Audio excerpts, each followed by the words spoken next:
Hello, thank you for choosing this Advanced PHP Programming course. We hope you enjoy it. The goal of the course is to advance your skill set as a PHP developer from the beginning skills to a more advanced level. There is a prerequisite that you have some PHP development experience. The basics as those that were presented in the prior course in this series. The goal of this course is to build upon those foundational skills and take you, the PHP developer, to the next level to be able to develop advanced PHP-based web applications. We are going to spend a small amount of time reviewing PHP, the basics of PHP. The purpose of this review is to bring everyone to the same foundational knowledge level so that we can progress into the more advanced topics associated with PHP development. Some of those topics include managing web sessions, email from PHP applications, XML data processing support, web services, object-oriented programming and design patterns, extending the PHP environment with pair components, and then taking a look at the more popular PHP frameworks that are available today. Throughout all of the demonstrations in this course, we're going to be discussing best practices for PHP development. So as a review, what is PHP? Well, PHP is a server-side scripting language that allows us to build dynamic and interactive websites. PHP is part of what is commonly referred to as the LAMP stack: Linux, Apache, MySQL, and PHP, the LAMP stack. We're going to be doing our development on a Windows platform, which is the preferred development platform for PHP, with the understanding that following the development of our PHP components, we're going to be moving those into a Linux environment, which is the predominant production environment for PHP applications. Because PHP is a server-side scripting language, that is, it executes on the server, and the code, the PHP code, is never seen on the client side, we have an enormous amount of power to dynamically create the HTML file that will be executed on the client browser. Again, because we're on the server side, we have access to all of the resources within the server environment, from databases to flat files to any information we want to include in the final HTML document delivered to the client. The PHP language, like all programming languages, has a set of rules that define how the language must be presented to the PHP processor. These rules are referred to as the syntax of the language. If you've ever programmed in another language, say Java or C#, C, C++, etc., then you'll be very familiar with the PHP syntax. In PHP, a very common error is to forget to end a statement with a semicolon. And like all of the languages previously mentioned, every statement in PHP must end in a semicolon. PHP has a set of keywords, these special words that have meaning to the PHP preprocessor. This is a small set in comparison to some languages, but we must be aware of these keywords because we cannot use them in our code for any other purpose than how they are defined in the language for that special purpose.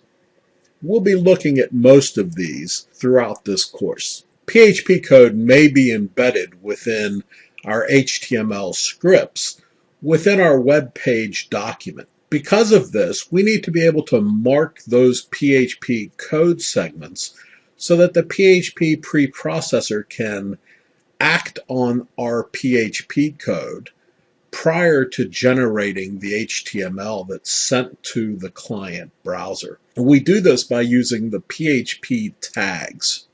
What we're going to see throughout this course is that this is not a good design approach because of the maintenance issues associated with embedding the functional code with the presentation code, that is the PHP with the HTML. We're going to be looking at different ways of approaching the separation of presentation from business logic throughout the course. However, to differentiate our code, our PHP code, we need to use the tags. And again, the short form tags are not good practice because they may not be portable. So here's an example of embedding our PHP code within our HTML body tag. And when we're writing PHP code, it's good to make the code readable. Readable by using as much space as necessary to separate the lines of code and to embed comments within the code to explain what the code is doing. Maybe to explain what decision the programmer made in writing this certain piece of code. Those comments will serve in the future to help with the maintenance of that code. PHP variables allow us to store data during the execution of our program. PHP variables are loosely typed. That is, that a declared variable can store any type of data, and PHP deals with the memory allocation for that storage so that we don't have to declare, for example, a variable being of type integer.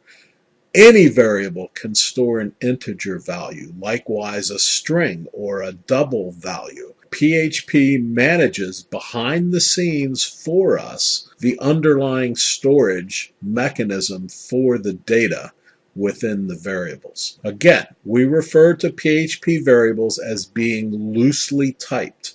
That is, we don't have to manage the variable based on the data type it will store. PHP does that for us.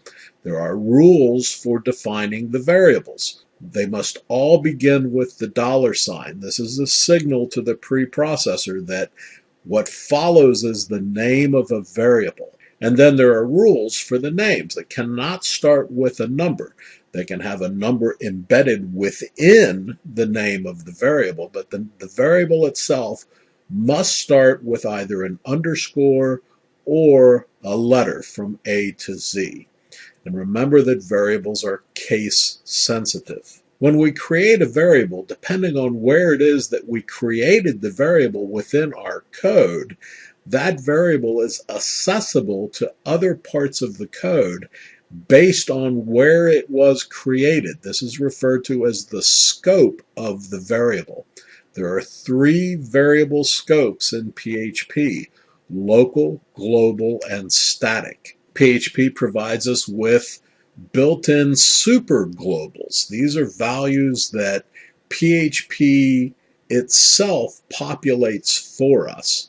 The server superglobal provides us information about the web server and the connection to the server. The cookie superglobal gives us information about any of the cookie data that's picked up by the browser and sent back to the server.